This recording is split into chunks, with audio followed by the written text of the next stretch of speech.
Bismillahirrahmanirrahim. Assalamualaikum warahmatullahi wabarakatuh. Saya Humaira Oktariani dari kelas pendidikan Biologi 3 angkatan 2019. Baiklah, di sini saya akan membuat video pembelajaran tentang Bryophyta, khususnya pada kelas hepatitis C atau lumut hati. Untuk memenuhi tugas UAS mata kuliah taksonomi tumbuhan tak berpembuluh yang diampu oleh Ibu Elvira Destiansari. Baiklah, langsung saja kita berawal dari definisi apa itu Bryophyta. Jadi Bryophyta berasal dari bahasa Yunani, yaitu bryon yang berarti tumbuhan lumut. Pada umumnya lumut berwarna hijau karena mempunyai sel-sel dengan plastida yang menghasilkan klorofil A dan juga klorofil B, sehingga lumut bersifat autotrof. Jadi lumut merupakan tumbuhan peralihan antara talus dan kormus. Beberapa ahli botani yang menganggap lumut merupakan perkembangan dari alga hijau yang berbentuk dengan filamen.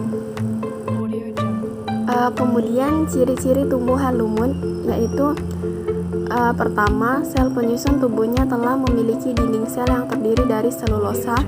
Yang kedua, batang dan daun pada tumbuhan lumut yang tegak memiliki susunan yang berbeda. Yang ketiga, daun lumut setebal satu lapis sel kecuali ibu tulang daun. Sel daunnya kecil, sempit, panjang, dan mengandung kloroflas yang tersusun seperti jala.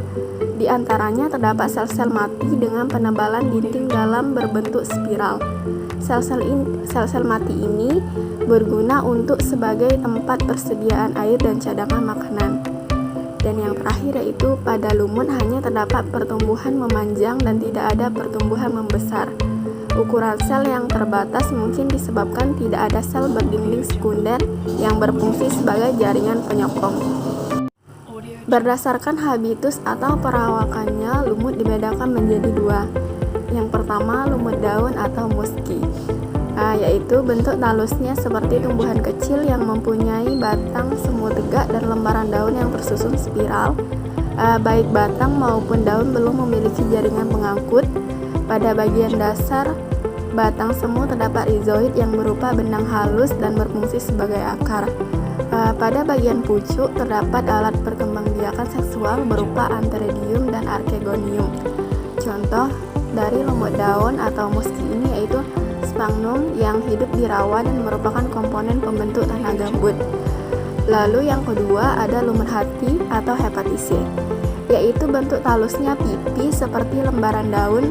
Pada permukaan ventral terdapat rizoid dan pada permukaan dorsal terdapat kuncup. Antheridium memiliki tangkai yang disebut dengan antheridiofor dan tangkai archegonium disebut dengan archegoniofor. Lumut hati dapat dipakai sebagai indikator daerah lembab dan basah. Hal utama yang membedakan antara kelas musky dan juga kelas hepatitis C yaitu lumut hati atau hepatitis C memiliki bentuk yang menyerupai seperti talus serta masih banyak yang menempel pada substratnya. Sedangkan pada kelas musky atau tumbuhan lumut daun, tumbuhan ini sudah menyerupai tumbuhan tingkat tinggi, sudah memiliki daun semu, batang semu, dan terdapat kaliptra setah yang merupakan tangkai kaliptra. Adapun peranan tumbuhan lumut, di sini saya mengambil 4 peranan, di mana yang pertama yaitu dalam ekosistem yang masih alami, lumut merupakan tumbuhan perintis karena dapat melapukkan batuan sehingga dapat ditempati oleh tumbuhan yang lain. Dan yang kedua, lumut dapat menyerap air yang berlebih sehingga dapat mencegah terjadinya banjir. Yang ketiga, lumut jenis Marchantia polymorpha dapat digunakan sebagai obat radang hati. Dan yang terakhir yaitu sebagai penyedia oksigen dan sebagai ornamen tata ruang. Lumut hati atau hepatitis C. Adapun karakteristik dari lumut hati ini yaitu tubuhnya berbentuk lembaran, menempel di atas permukaan tanah, pohon atau tebing. Bentuk tubuhnya berupa lembaran mirip bentuk hati dan banyak lekukan. Tubuhnya memiliki struktur yang menyerupai akar, batang, dan daun. Hal ini menyebabkan banyak yang menganggap kelompok lumer hati merupakan kelompok peralihan dari tumbuhan Talophyta menuju Cormophyta. Lumer hati beranggotakan lebih dari 6.000 spesies. Terdapat rizoid berfungsi untuk menempel dan menyerap zat-zat makanan. Tidak memiliki batang dan daun, reproduksi secara vegetatif dengan membentuk gemah atau kuncup, secara generatif dengan membentuk gamet jantan dan betina. Adapun contoh dari lumut hati atau hepatise ini yaitu Riciocarpus, Mercantia, dan Lunulari. Adapun ciri-ciri dari lumut hati yaitu tubuhnya masih berupa talus dan mempunyai rizoid. Gametofitnya membentuk antheridium dan archegonium yang berbentuk seperti payung. Sporopit pertumbuhannya terbatas karena tidak mempunyai jaringan meristematik. Berkembang biak secara generatif dengan oogami dan secara vegetatif dengan fragmentasi, tunas dan kuncup. Habitatnya di tempat lembab. Berdasarkan bentuk talusnya, lumut hati terbagi menjadi dua jenis, yaitu lumut hati bertalus dan lumut hati berdaun. Menyerupai talus atau dorsiventral, bagian atas dorsal berbeda dengan bagian bawah ventral.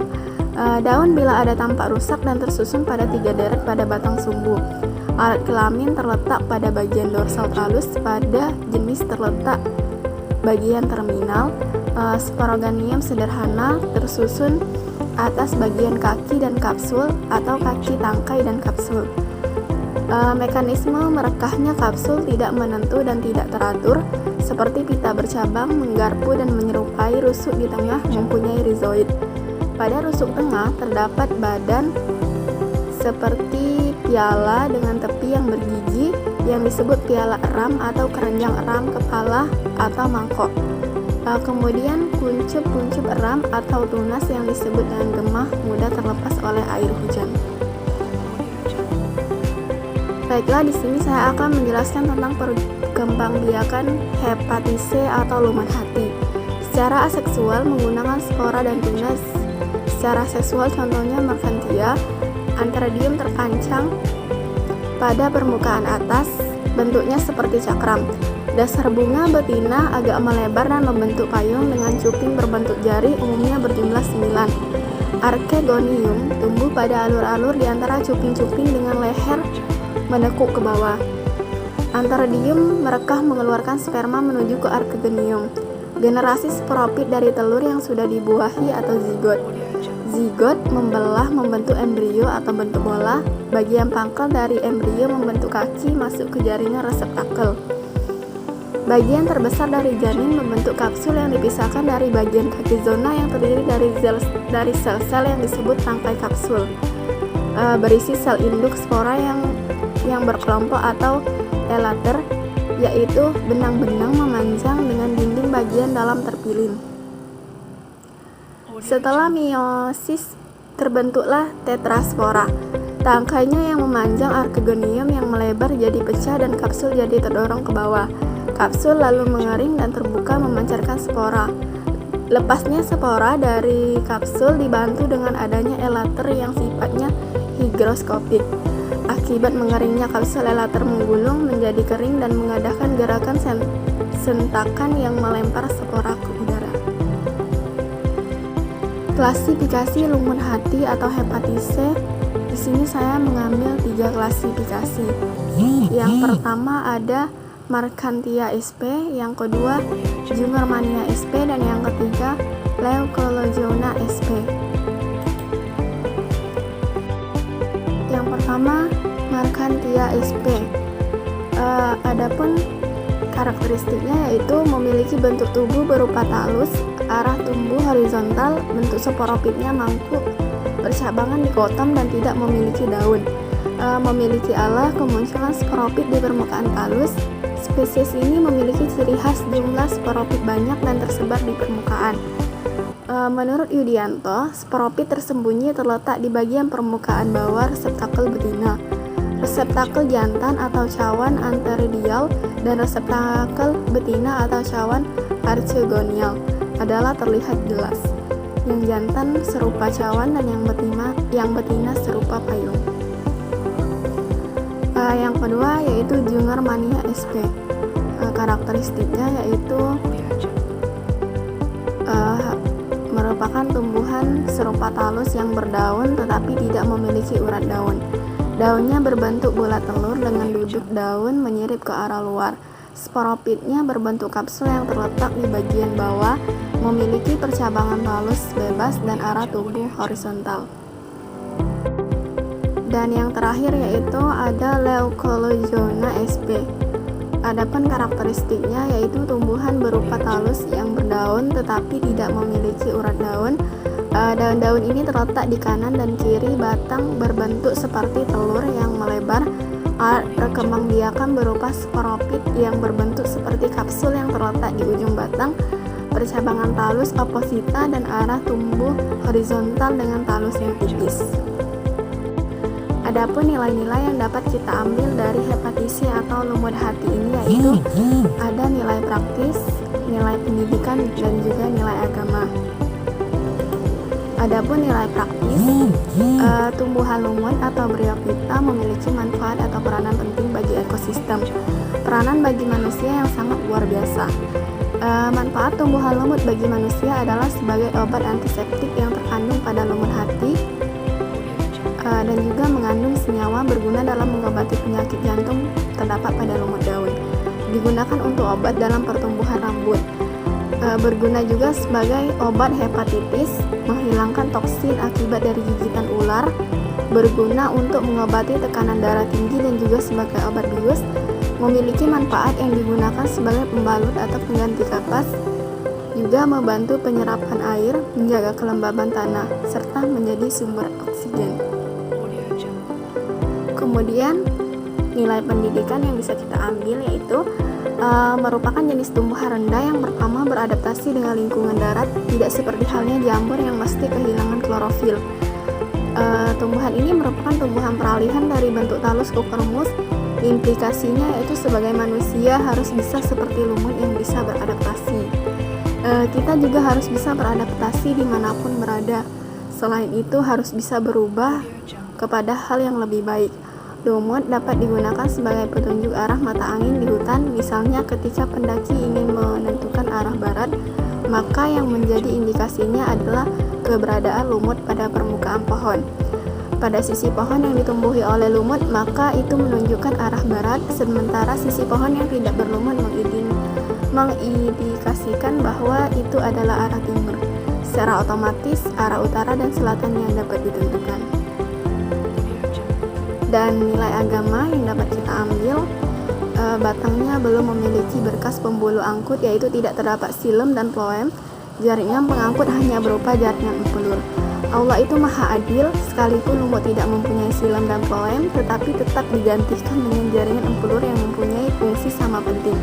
Begitu juga dengan manusia, sudah seharusnya kita bersikap adil terhadap sesama dan menjauhkan diri dari sikap sombong. Baiklah, dapat disimpulkan bahwa lumut merupakan kelompok tumbuhan kecil yang tumbuh menempel pada berbagai jenis substrat. Substrat yang umum dapat ditumbuhi lumut adalah pohon, kayu, lapuk, serasa, tanah, dan batuan. Faktor lingkungan yang mempengaruhi kehidupannya seperti suhu, kelembaban, dan cahaya. Reproduksi lumut bergantian antara seksual dan aseksualnya. Reproduksi aseksualnya dengan spora haploid yang dibentuk dalam sporopit, sedangkan reproduksi seksualnya dengan membentuk gamet-gamet, baik gamet jantan maupun gamet betina, yang dibentuk dalam gametopit. Lumut hati atau hepatise memiliki bentuk yang menyerupai seperti talus serta masih banyak yang menempel pada substratnya. Adapun yang termasuk ke dalam kelas hepatise yaitu salah satunya Marchantia sp, Anthraceros sp, Jungermannia sp, Leucologyona sp, Dumortiera sp, dan Merisgeria sp.